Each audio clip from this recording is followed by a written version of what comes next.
But that's where we are. That's where we're headed moving forward. It is a great time to be at Butler. Incredibly excited to be there. Incredibly busy right now. And looking forward to things slowing down with regard to camps. And I say slowing down, but we hit the recruiting trail in July. But I'm getting my computer uploaded as we speak with game film from many of the A-10 teams for my travels in July. And I'm looking forward to getting to that part of the job. So that's where we are. I'm happy to answer any questions you have. Certainly, go ahead. Young lad from Australia. Yes. At the start of the season last year, he seemed like he was coming on as a good floor general, sure was. et cetera, et cetera. And then the latter part of the season, he didn't go in much. Where did he fall down? You know, it's an interesting decision. Let me tell you the first thing that I learned about having a kid from Australia on your team. January is the summer in Australia. And so all of his friends are in Bali, or hanging out on the beach in Sydney. And now with Twitter and Facebook and all those things, he's looking at pictures and videos of it. And I was told about midway through January that freshman year for a kid from Australia is always difficult, which I'd never heard before and never would have thought of. So it's not a big surprise that there was a little dip. And I was talking about him yesterday because this is a pretty good character testimony on him. So he had a pretty good start of the season to the point where we're getting ready to play Purdue, and I think we're going to start him instead of Norwood. I think we're going to start him ahead of Norwood, who's been our guy forever, but he just mixed and matched his skill set better with the rest of our group that had kind of established himself. So he then plays decent there against Purdue. We win. Plays pretty good, or plays okay at Gonzaga, but we lose. Plays great at Stanford. Has his career high right before Christmas, 15 points. We win the game at Stanford. And we come back, and he just kind of the season starts wearing on him and grinding on him. So at the end of the season, he wasn't playing much. And we made the CBI, which is not the NCAA tournament. It's not where we want to be. It's not the NIT, which is, you know, obviously a prestigious tournament, but not what it probably once was considered to be. But it was an opportunity to keep playing, and it was an opportunity to keep coaching. And we sat down and we had a few practices in a row where our walk-on, who had played the same position, Alex Barlow, had won everything in practice.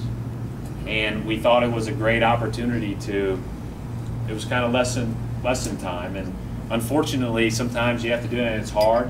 But to his credit, he not only accepted it, he not only could look you in the eye in a meeting after the season, he not only said, I'm going to be accountable for getting better and trying to be better, he's clearly taken off. His strength and conditioning numbers that we got the other day were twice as good as they've been. He's been in the gym all the time on his own. He's been in the gym with his coaches. So I hope that it's a great thing moving forward. And it was one of those decisions that was hard. See, we didn't play him in the CBI is basically what happened. Very, very little, which was a hard decision for all of us because he might have been better at times if he was playing well than others, but needed to do that at that time. Yes. Brad, when I was at Hinkle on a tour, excuse me, through the Hinkle and the underside, yep. You appeared and you were smiling and you said that you had just finished a recruiting visit with a 6'9" kid, and I just wondered if it was Jabari Parker. I can't comment on people. Luckily, I guess. Tell me how you work with Matthew Graves. How does that relationship work out? Well, Matthew Graves has been our longest tenured assistant. He's been there 11 years now. He played there for 5. Matthew is a very organized guy. He can get more done in 4 hours than most people can in 8. And he very much understands Butler, understands how it works, and does a lot of the not only certainly basketball specific things, but also he's very much our liaison to a lot of different areas of campus, whether it be admissions, whether it be our main recruiting liaison for compliance. He's the person that handles the scheduling. He just does a terrific job in a lot of different areas. I've got a great staff. Matthew Graves has been there 11 years. Terry Johnson's been there now a total of 7. Michael Lewis, who just joined last year, will be here starting his 2nd, and Darnell Archie will be here now 4. So it's a great staff. Yes.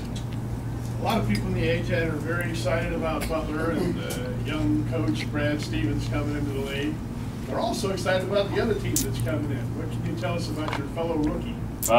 The other team that's coming in is VCU. VCU obviously went to the Final Four same year we did, the 2nd year we did, and then backed it up with a pretty good year this year as well. Interestingly enough, Shaka and I are very good friends and have spent a lot of time comparing notes and talking until about a month ago. And then,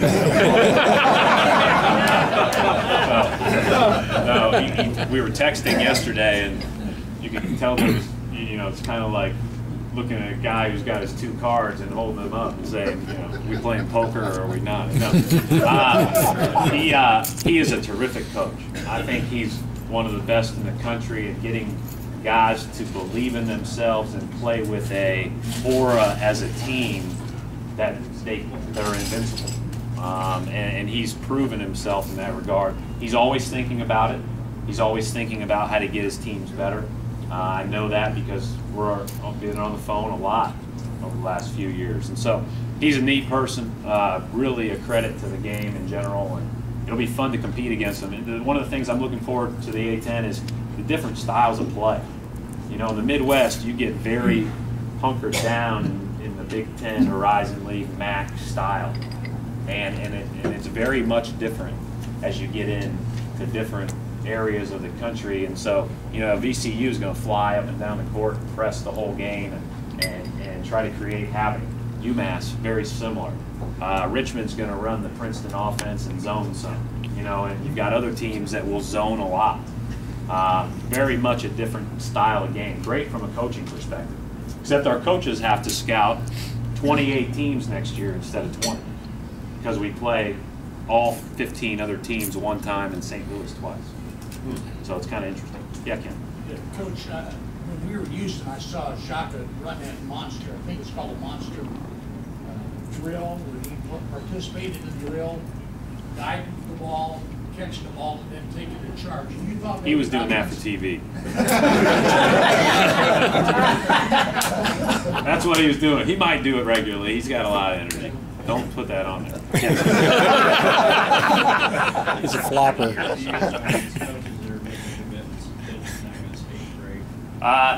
To each his own. Whatever you decide is best for you, whatever you decide is best for your program, whatever you decide is best for your school, that's fine. It's not a commitment, officially. It's not binding, at least. The thing that we do and we communicate to young players prior to or through their freshman and sophomore years, or we don't offer guys, at least we haven't in my 5 years, that haven't finished their sophomore year. It allows us to have 4 semesters of transcript. It allows us to feel very comfortable with their ability to achieve academically at Butler and ultimately get a degree from Butler. I think it allows us to do a lot of work, and it allows them to do some work without the pressure of having a scholarship offer. So it doesn't make it right or wrong for others. I like it that other teams offer early because sometimes that allows you to focus on the guys that you can most likely get. And very rarely are kids going to make decisions at that young of an age and still go to those schools. Yes. A lot has been said in the past about your experience in the corporate world and how you went, into coaching.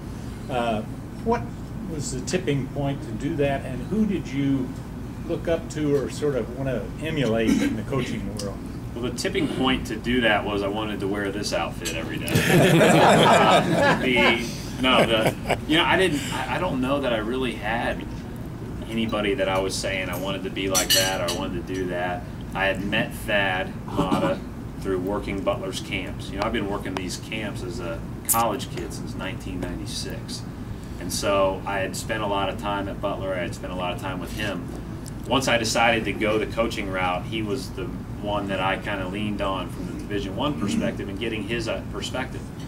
And he was a good one to listen to, and he actually talked me out of going and being a graduate assistant or an assistant back at the Division III level and saying, hey, come pay your own way. We're not going to pay you anything. Sit behind the copier and work for free. And so he's a pretty good salesman. And I listened to him, and I'm glad I did. Yeah. More like Bobby Knight, though. All the text he had last year. What's that? I thought it was more like Bobby Knight. Yeah. All the text he had. Yeah. No, I grew up a huge Knight fan. There's no doubt about it. Like a lot of kids in this state, you would have walked down to play for him. There's no doubt.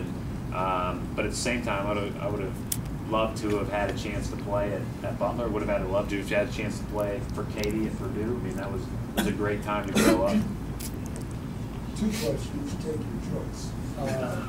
One is there, how do you view the impact of the A-10 travel schedule on your players from an academic school? We'll miss less class. No? Significant. Yeah. Okay, then the second one, which you can choose not to respond to, I guess, is what do you see as Matthew Graves' opportunities to be a head coach someday, and should that happen, how would you see backfilling? Well, I can't talk about backfilling because of employment regulations, obviously. But I can talk about he's going to be a head coach. He's been the finalist twice for head coaching jobs here in the last 2 years. And I think there's no doubt he'll be a head coach in the near future. I think Michael Lewis and Terry Johnson will be head coaches ultimately as well. And the thing that I think that you're always thinking about what's next in case that happens, in case they move. And so that's to me is just an inevitability at some point. From the class schedule, we play 16 conference games. We play 8 road games, and we plan on traveling right to every one of them. But we play a Wednesday, Saturday schedule. So we may play a road game on a Saturday, but we're back home on Wednesday, or vice versa. And so it's not the Thursday, Saturday schedule of the Horizon League where you leave on a Wednesday night and you don't get back till late Saturday night. You automatically miss 2 class days. So out of those 8 road games, instead of missing 2 class days for every paired trip, you're going to miss maybe 1 class day if you travel the right way. Because if we play on Wednesday night in Philadelphia, we'll charter Tuesday night.